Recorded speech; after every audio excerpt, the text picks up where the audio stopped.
আপনি সরকার পক্ষের বক্তব্যটা শুনলেন। আপনাদের পক্ষ থেকে বলা হচ্ছে, যেমন বিরোধী দলীয় চিফ হুইপ এবং এনসিপির আহ্বায়ক নাহিদ ইসলাম তিনি বললেন, এইটি একটি কৃত্রিম সংকট তৈরি করে মানুষের একটা ভোগান্তি তৈরি করে তারপর তেলের দামটা বৃদ্ধি করা হলো। পুরোটাই পরিকল্পিতভাবে করা হয়েছে, সিন্ডিকেটরা এটা করেছে, সরকারের প্রশ্রয় বা অংশগ্রহণ না থাকলে এটা আসলে সম্ভব হতো না। প্রশ্নটা হচ্ছে, সরকারের প্রশ্রয় আর অংশগ্রহণ কোথায় কোথায় দেখছেন, কিভাবে করছে তারা এমনটা? ধন্যবাদ। যারা দেখছেন শুভেচ্ছা এবং আমার সহ-আলোচকদের শুভেচ্ছা।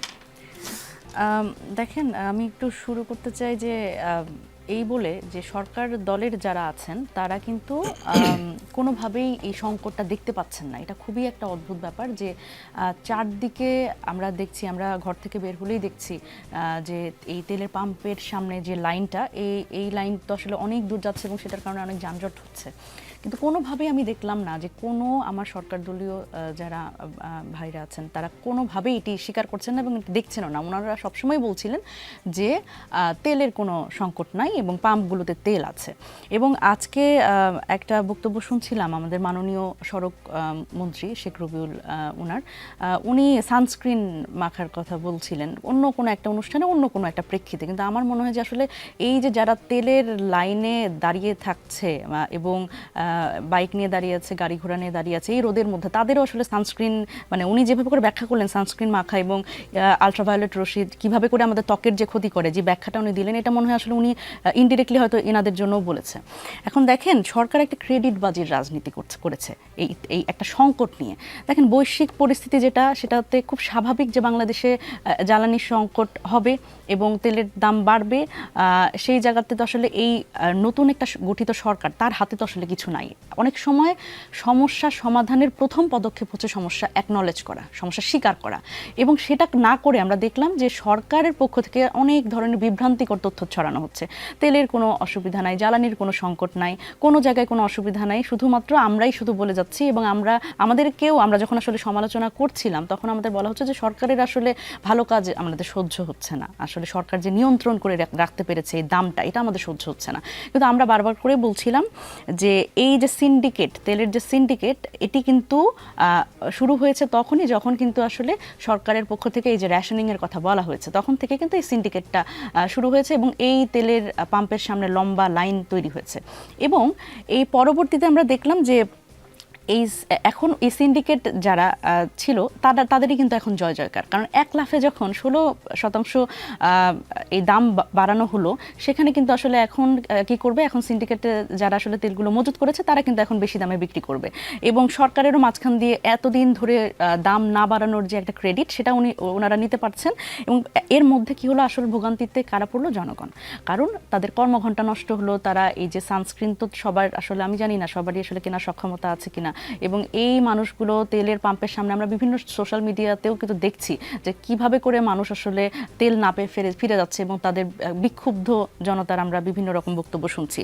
এখন এই জায়গাটাতে প্রথমত বিভ্রান্তিকর তথ্য না দিয়ে তারা যদি অ্যাকনলেজ করতো এবং ক্রমান্বয়ে যদি এই দামটা বাড়াতো, তাহলে কিন্তু এই মানুষের যে ক্রয় ক্ষমতা সেই জায়গাতে থাকতো এবং ক্রমান্বয়ে দাম বাড়ানোর ফলে এখন যে ধরনের বিভ্রান্তি তৈরি হচ্ছে এবং 1 লাফে 16% দাম যে বাড়াতে হলো, এটি হয়তো বাড়াতে হতো না। এবং এটার ফলে কি হলো দেখেন, এই সাধারণ মানুষের এখন অনেক বেশি টাকা দিয়ে এখন তেল কিনতে হবে এবং মজুতদারদের আসলে এখন একটা খুব বসন্তকাল চলে আসবে, কারণ তারা বেশি দামে তেল বিক্রি করতে পারবে। সুতরাং এটি আমার মনে হয় সরকারের সাথে একটা সূক্ষ্ম একটা এখানে যোগাযোগ থাকতে পারে যারা মজুতদার তাদের, কারণ এই সিন্ডিকেট তো তারা আসলে ভাঙতে পারলো না। এখন সিন্ডিকেট আসলে কারা? সিন্ডিকেট সবসময় আমরা সিন্ডিকেটকে তখন আমরা কখনো দেখি নাই, তো সিন্ডিকেট কখনো দেখা যায় না। এটা কি হয়, যারা ক্ষমতাসীন তাদের সাথে এক ধরনের যোগাযোগ থাকে। সুতরাং এই জায়গা থেকে সরকার ক্রেডিটবাজির একটা রাজনীতি করলো, সাধারণ মানুষের ভোগান্তি হলো এবং মজুতদারদের পক্ষে একটা বড় একটা জয় জয়কার হলো। এবং এই সিন্ডিকেট তো ভাঙতে পারলো না, এটা তো সরকারের একটা বড় ব্যর্থতাই। এবং সেখানে আরও এই সিন্ডিকেটকে আমার মনে হয় একটু শক্তিশালী করা হলো এই ধরনের বিভ্রান্তিকর তথ্য ছড়ানোর মাধ্যমে। এবং এক কথায় সরকারের পক্ষ থেকে এই ম্যানেজমেন্টটা খুব দুর্বল ছিল এবং এই ম্যানেজমেন্টটা আসলে ঠিকঠাক করতে পারলে আমার মনে হয় যে আজকে যে পরিস্থিতিতে আমাদের পড়তে হচ্ছে, এই পরিস্থিতিতে পড়তে হতো না। আচ্ছা, একটা বিষয় সরকার দলের পক্ষ থেকে সবসময় বলা হয়, একটা প্রশ্ন করা হয়, সেটা হচ্ছে যে কোনো যানবাহন কি থেমে আছে? এখন আপনার কাছে আমার প্রশ্ন, আপনার পরিচিত কোনো যানবাহন কি থেমে আছে কিনা? আপনাদের কাছে এমন ডাটা আছে? দেখেন, যানবাহন থেমে থাকা তো আসলে গুরুত্বপূর্ণ না। গুরুত্বপূর্ণ হচ্ছে যে যে কর্মঘণ্টা নষ্ট হচ্ছে মানুষের যে ভোগান্তির মধ্যে পড়তে হচ্ছে।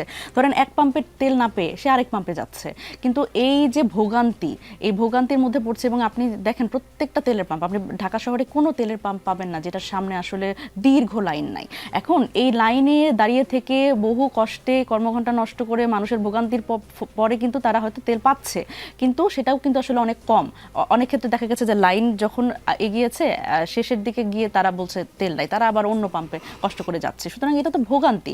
এখন এটা তো আসলে দেখেন, যখন এটা তো একটা কৃত্রিম সংকট তৈরি করা হয়েছে, এবং সরকার কিন্তু এই লং টার্ম ইফেক্টটা চিন্তা না করেই কিন্তু এই দামটা আসলে বাড়ায় নাই। এবং এই জায়গাতে একটা আমি বলবো যে দেখেন, বাংলাদেশে তো মুক্তবাজার অর্থনীতি, সুতরাং এই জায়গায় সরকারের যখন এরকম একটা হস্তক্ষেপ এবং সেটা লং টার্ম সাস্টেনেবিলিটি চিন্তা না করে, সেটা তো আসলে সমস্যার বিষয়। কারণ তেল যে নাই এখন পর্যন্ত যে নাই এটা তো আমরা বলছি না, কারণ তেল তো আসলে মজুত করা হচ্ছে, এবং সেই কারণেই তো 16% দাম বাড়ানোর পরে এখন মজুতদাররা এখন বেশি দামে তেল ছাড়বে।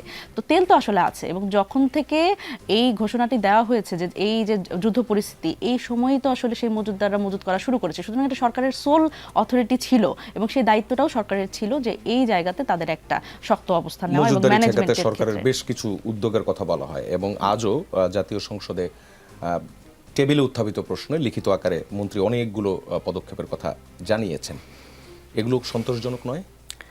এটা অসুবিধার জায়গা কি জানেন, যে ধরেন আমাদের কথা শুনতে খুব ভালো লাগে, আমাদের প্রেস ব্রিফিং দেখতে খুব ভালো লাগে, কিন্তু সত্যিকার অর্থে যখন আমরা বাস্তব চিত্র দেখি, আমরা সংসদের কথা শুনি, আমরা প্রেস ব্রিফিং শুনি, সেখানে যেরকম একটা ইউটোপিয়ান অবস্থা আমরা দেখি, কোনো অসুবিধা নাই, এবং তারা আসলে তাদের মতো করে এই অব্যবস্থাপনার কথা যেটা আমরা বলছি তারা ব্যবস্থা